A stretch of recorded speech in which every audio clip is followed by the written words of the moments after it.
de pedir conocimiento meramente factual. En ningún caso, como lo dicen en su parte de la argumentación, ni de análisis, evaluación, de ninguna manera. No es lo mismo preguntar cuáles fueron las causas de la Primera Guerra Mundial que consultar cómo influyó la situación de Francia en esos años para que se desarrollara la capacidad de su triunvirato para poder triunfar. No es lo mismo. Efectivamente, se pueden medir habilidades cognitivas en una prueba de selección múltiple, pero en ningún caso lo hace actualmente la PSU. En segundo lugar, vamos a considerar la capacidad que dice la contraparte que no puede tener la prueba de selección académica de medir capacidades blandas. En ningún momento nosotros hemos establecido que deba medir capacidad de oratoria, de ensayo o de poder relacionarse con los demás.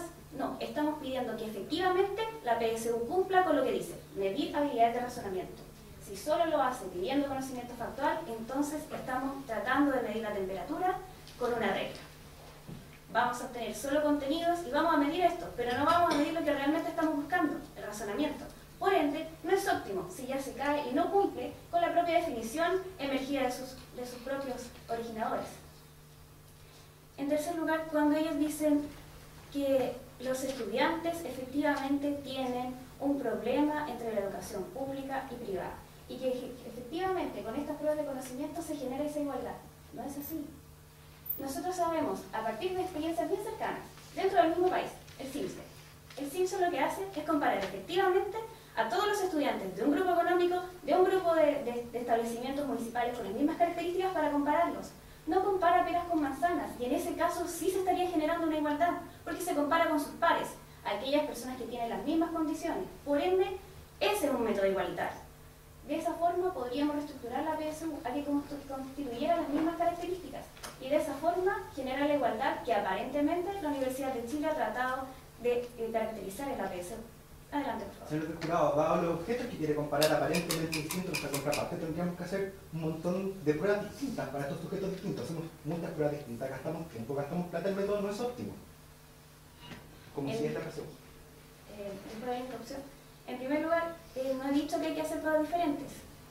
Lo que sí he dicho es que hay que reestructurar las preguntas de la PSU para que efectivamente midan las habilidades de razonamiento. En este caso, no implica hacer pruebas distintas para estudiantes del nivel municipalizado y del nivel privado. Apliquemos las mismas, solo que los puntos de referencia hagámoslos con aquellos pares que emergen de las situaciones privadas o municipalizadas. No estamos diciendo hagan distintas pruebas, no estamos diciendo hagan distintas preguntas, estamos diciendo comparemos con aquellos que son iguales. La misma OCDE nos indica a través de un informe 2008 que estas brechas entre el sistema público y privado se están manteniendo a través de la PSU. Por lo tanto, no es óptimo. Muchas gracias. Muy buenas tardes. La presentación de Cherid Álvarez. A continuación, representando a la Universidad de Chile, Mauricio Torres.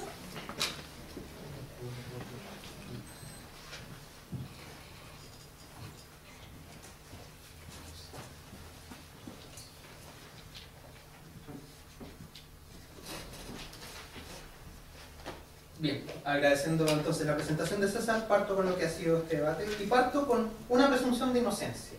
La PSU no tiene la culpa hasta que se demuestre lo contrario. ¿Qué ha hecho la contraparte para demostrar lo contrario? Primero, hubo una confusión y una contradicción total desde el primer minuto. Se dijo, nosotros partimos definiendo que lo óptimo era lo mejor posible. De entre varias, lo que mejor tenemos. Y resulta que según la contraparte, la misma RAE nos dice otra cosa. Nos dice que óptimo es lo inmejorable.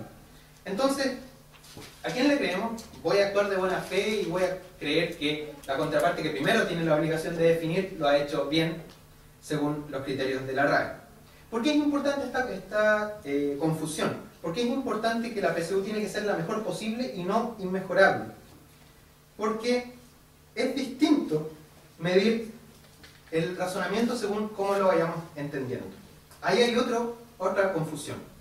No definieron qué es lo que entendían por razonamiento. Y razonamiento lo podemos entender en dos formas, básicamente. Si lo entendemos como una habilidad blanda, como la idea de oratoria, la idea de lógica informal, o la idea misma del debate que estamos haciendo acá, ok, no lo mide. El problema es que no lo tiene que medir. Si entendemos razonamiento como una habilidad dura, como una lógica formal, resulta que sí lo mide. Lo voy a explicar después de tu momento. Muchas gracias. Si bien de tu perspectiva la definición de óptimo dice relación con algo lo mejor posible, ¿no es acaso posible mejorar la PSU? Sí, pero ahí está el punto. Lo óptimo es lo mejor posible de entre varios.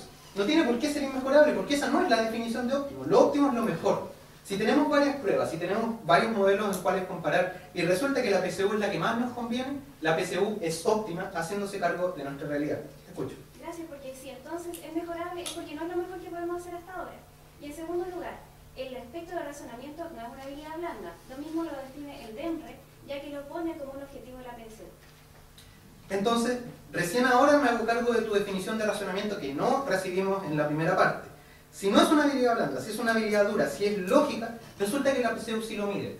Veamos la prueba de lenguaje. Cuando se habla de conectores, se le pide al alumno usar conectores. Los conectores, según Humberto Marrao, son ponderaciones de fuerza argumentativa. Si yo, por ejemplo, digo, el alumno es bueno, aunque llega tarde, tiene mayor fuerza argumentativa la primera idea de que el alumno es bueno. Si yo digo, el alumno es bueno, pero llega tarde, tiene una mayor fuerza argumentativa la idea de que llega tarde. Eso es lógica, eso es razonamiento duro, y sí se mide casualmente dentro de la PSU de lenguaje. Te escucho. Considerando que así fuera, lo que está haciéndose en esa prueba no es aplicar lógica, es aplicar un montón de reglas que se nos dan en el colegio para poder aplicar los conectores. Por ende, no se está midiendo esa habilidad. Bienvenida a la lógica, un conjunto de reglas que permite el razonamiento. Después nos dicen que la estructura del conocimiento es el saber, el ser, el hacer, y que eso le corresponde también medir a la PSU. Voy a hacer una aclaración y voy a ser bastante enfático en esto. La PSU no tiene por qué ser correctiva de ninguna desigualdad. La tesis nos pregunta, ¿es un método óptimo de selección universitaria? Es decir, ¿tiende a que los mejores alumnos dentro del espectro lleguen a las universidades? Sí, sí lo hace. Por el hecho de ser una evaluación de tipo psicométrica, toda evaluación psicométrica siempre va a permitir sacar mejores alumnos de un contexto, independiente si es la PSU, si es la PA, etc. Por ende, ¿cómo usted prueba entonces que es óptima? Ahí está el punto. ¿Cuáles son los mejores alumnos dentro del contexto? ¿Y cómo lo podemos medir si es que la educación es tan desigual? Resulta que, como bien ha dicho la contraparte, el conocimiento específico es la base del aprendizaje, es el mínimo. Si nosotros medimos ese mínimo, sí podemos equiparar un poco las cosas. Sí podemos pretender al menos que los colegios de educación pública y los colegios de educación privada en al menos 1 o 2 días lleguen a ser iguales, tengan la misma posibilidad de responder A, B, C o D. Te escucho. Le pregunto al jurado, ¿qué posibilidad tiene un estudiante de educación municipal de recibir todos los contenidos que dicen y educan sus planes y programas? Sabemos que los profesores pasan en paros, movilizaciones o actos conmemorativos. Bienvenida a los preuniversitarios. Son instancias que le permiten a los alumnos obtener el conocimiento específico. Ese es el punto. Instancias para nivelar el conocimiento específico hay. Instancias para medir habilidades blandas, como esa idea de razonamiento que al principio tenía la contraparte, que quería medir en la PSU, no hay. Y ahí se refleja la desigualdad. Nosotros pretendemos que la PSU no sea correctiva, no pretendemos pasarle la culpa del sistema educacional a un instrumento de medición. Porque un instrumento de medición no hace eso. Un instrumento de medición, o de selección más bien, efectivamente selecciona. Dentro de un espectro, selecciona a los mejores para que lleguen a la universidad. Volviendo al tema de lo óptimo, la PSU dijimos que tiene que hacerse cargo de una realidad social. ¿En qué sentido? Tiene que hacerse cargo de que el espectro desde donde tiene que seleccionar debe ser lo más justo posible. ¿Ya? Tiene que hacerse cargo de que ese espectro está tremendamente desigual por condiciones que no son culpa del DEMRE ni del instrumento de medición. En la medida que se haga cargo de esa desigualdad, sí estaría cumpliendo su tarea de ser un óptimo. Si midiera habilidades blandas, potenciaría aún más la desigualdad. Por último, la contraparte nos preguntó si es que acaso la PSU fuera tan buena, debería notarse en una correlación entre los alumnos que sacan buen puntaje en la PSU y alumnos que les va bien en la universidad. Resulta que sí se nota, y así está demostrado por el estudio de la FE. Muchísimas gracias. Esa fue la presentación de Mauricio Torres. Quisiera solicitar un fuerte aplauso para ambos equipos que han desarrollado. Mientras los jurados terminan de poner las evaluaciones, les recuerdo